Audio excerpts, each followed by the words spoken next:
ನಿನ್ನೆ TV dam ಹೋಗಿದ್ದೆ. Immediate ಆಗಿ ಆಕ್ಷನ್ ತಗೊಂಡಿದ್ದೀವಿ. ನಾನು ಎಲ್ಲ ಕಾಂಟ್ರಾಕ್ಟರ್ಸ್ ಹತ್ರ ಮಾತಾಡಿದ್ದೀನಿ, ಡಿಸೈನ್ ಎಲ್ಲ ಕಳಿಸ್ಕೊಟ್ಟಿದ್ದೀವಿ. ಇನ್ನೊಂದು 4-5 ದಿನದಲ್ಲೇ ರಿಪೇರಿ ಮಾಡೋಂಥದ್ದು, ರೈತರಿಗೋಸ್ಕರ ಅಟ್ಲೀಸ್ಟ್ ಒಂದು ಬೆಳೆನ ಉಳಿಸೋವಂಥದ್ದು, ಅದಕ್ಕೆಲ್ಲ ವ್ಯವಸ್ಥೆನ ಮಾಡಿದ್ದೀವಿ.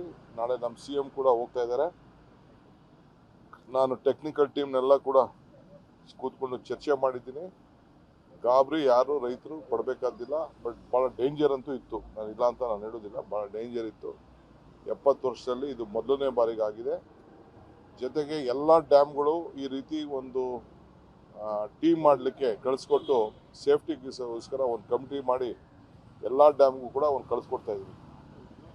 ನಾಳೆ ನಾಡಿದ್ರಲ್ಲೇ ಒಂದು ಕಮಿಟಿ, ಸಪ್ರೇಟ್ ಎಕ್ಸ್ಪರ್ಟ್ ಕಮಿಟಿ ಒಂದು ಟೀಮ್ ಮಾಡಿ ಎಲ್ಲ ಡ್ಯಾಮು ವಿಸಿಟ್ ಮಾಡಿ, ಈ ರೀತಿ ಅಲ್ಲೇನಾಗಿತ್ತು ಅಂತಂದರೆ ಬೇರೆ ಕಡೆ ಎಲ್ಲ ಡಬಲ್ ಇದಿದೆ, ಆಪ್ಷನ್ಸ್ ಇದೆ.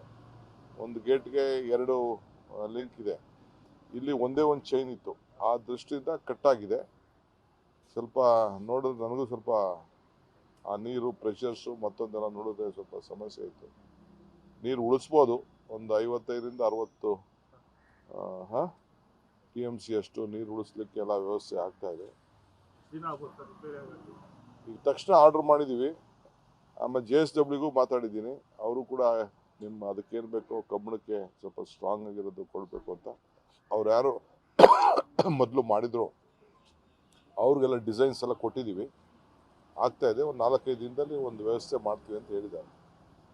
ವಾರ್ ಫುಟ್ಟಲ್ಲಿ ಮಾಡ್ತಾ ಇದ್ವಿ. ಮಾನ್ಯತೆ ಕೊಟ್ಟಷ್ಟು ಆಲ್ಮಟ್ಟಿಗೆ ಮತ್ತು ಇದಕ್ಕೆ ಕೊಡ್ತಿಲ್ಲ ಅಂತ ಆರೋಪಗಳು ಬರ್ತಾ ಇದ್ದಾವೆ. ಆರೋಪ ಮಾಡೋರು, ರಾಜಕೀಯ ಮಾತಾಡೋರು ಎಲ್ಲ ಏನು ಬೇಕಾದ್ರೂ ಮಾತಾಡಲಿ. ಎಲ್ಲ Tungabhadra dam controlled by not Karnataka government. ಅದಕ್ಕೆ ಆದಂಥ ಸಪ್ರೇಟ್ ಬೋರ್ಡ್ ಇದೆ. ನಾವು ಅಲ್ಲಿಗೆ ಮೆಂಬರ್ಗಳಷ್ಟೇ. ಬಟ್ ನಮ್ಮಲ್ಲಿ ಇರ್ಬೋದು, ಬೀಗ ಎಲ್ಲ ಅವ್ರ ಕೈಲಿದೆ. ಆದರೂ ಚಿಂತೆ ಇಲ್ಲ, ಅದು ನಮ್ಮದೇ.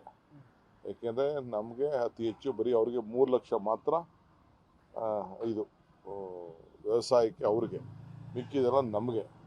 ಸೊ ಅದರಿಂದ ನಮ್ಮ ಜವಾಬ್ದಾರಿ ಹೆಚ್ಚಿಗೆ ಇದೆ.